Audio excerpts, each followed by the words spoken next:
I was on my second bowl of the Tuesday special when the Vorrkai showed up. That's how it started.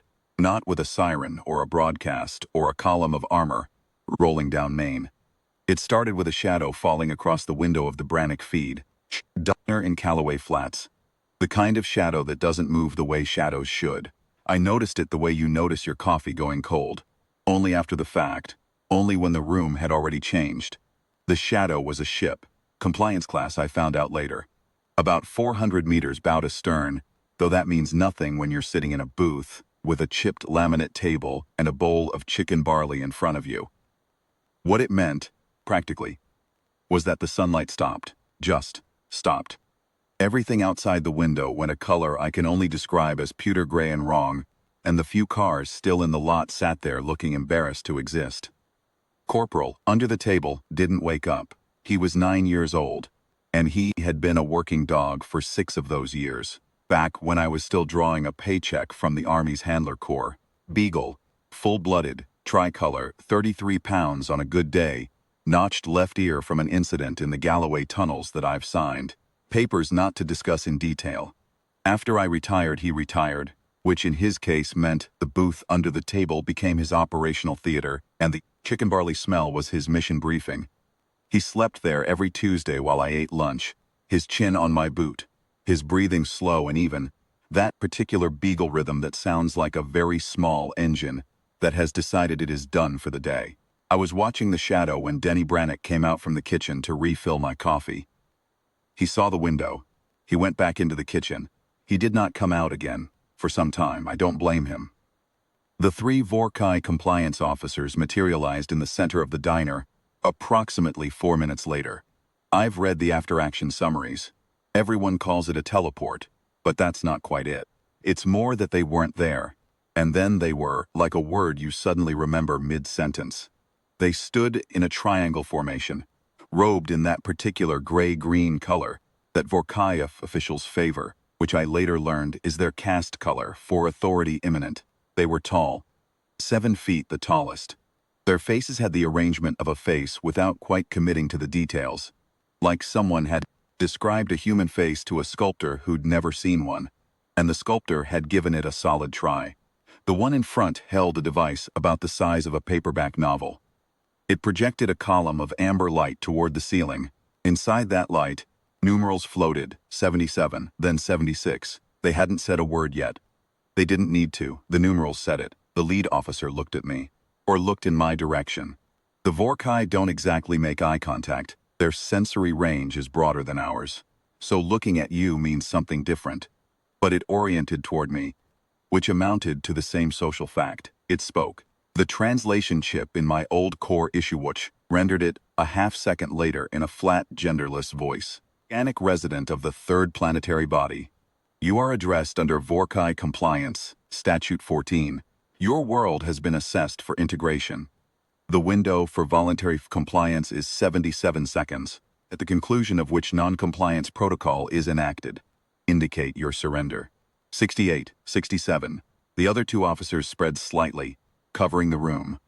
One of them noticed the kitchen door and oriented toward it. The third was looking at the rest of the diner, empty at this hour except for me. I looked at the timer. I looked at my soup. I picked up my spoon. You boys want coffee? I said. There was a pause. The lead officer's posture changed in some way that the translation chip didn't render. A shift in the shoulder equivalent structures that I took to mean it had not anticipated that particular response. Compliance is required, it said. Non-compliance within the window. I heard you the first time, I said.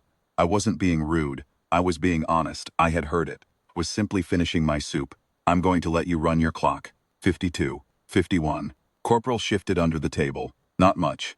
He put his chin back down on my boot and exhaled the long, steady exhale of a dog that has made a comprehensive assessment of the situation and found, beneath his attention. His tail moved once.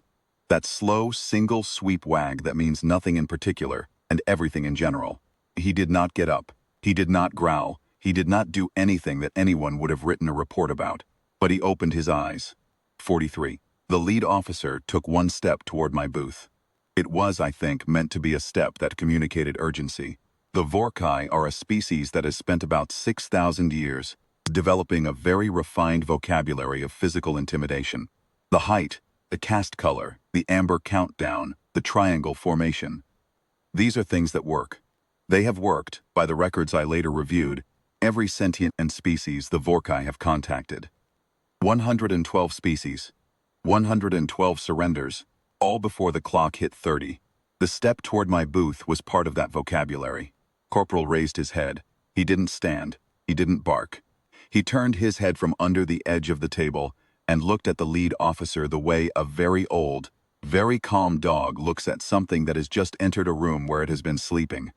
Not with alarm, not with aggression, with a kind of flat, unhurried attention that communicates, without any particular effort, that the thing being looked at has been fully inventoried, and the inventory is complete. His nose worked once, twice, 38, 37. The lead officer stopped walking. I don't know what a beagle smells like to a Vorrkai.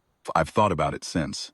The Vorrkai sensory apparatus is, according to the xenobiology people, extraordinarily broad spectrum. They read chemical signatures at ranges that make our equipment look like a child's toy. What they read in those signatures, apparently, is something very like ecological context. Not just what a thing is, but what everything around it thinks of it. What the environment has concluded about it over time. What Corporal smelled like, a species that reads the world in chemistry, I can only guess at. I watched the lead officer's posture change again. This time the translation chip had something to offer. A single word. Registered. The other two officers had gone still. Not carefully still, the way something goes still when it's about to move. Still the way things go still when the Kalishalaishamthi Oz already finished, and the answer was not the expected one. One of them, the one nearest the kitchen door, took a step back, then another, 32, 31. I ate my soup.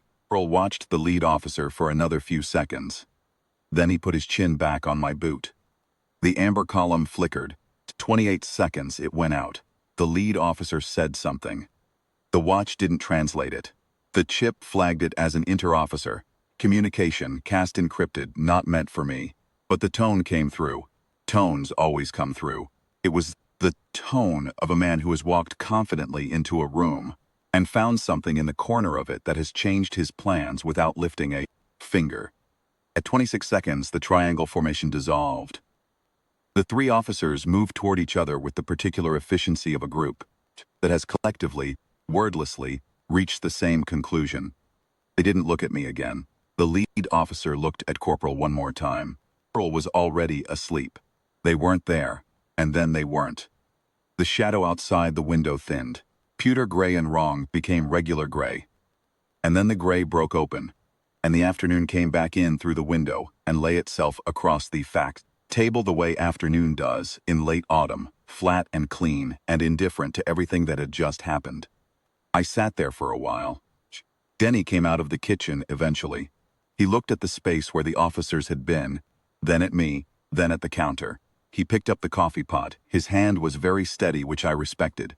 "They gone?" he said. "Appears so." He refilled my cup. He stood there a moment, looking at the window. "What did you do?" he said. I looked down at the booth. Corporal's ribs rose and fell. His notched ear twitched once against my boot and went still. "Nothing," I said. "I ate my soup." Denny went back to the kitchen. I heard him in there, quietly. For a few minutes, the kind of sounds a man makes when he needs something to do with his hands. I finished my coffee. I left $12 on the table, which was two more than the usual, because it had been a slightly unusual Tuesday, and Denny had come out to feel my cup under circumstances that deserved the acknowledgement. Corporal woke up when I put on my coat.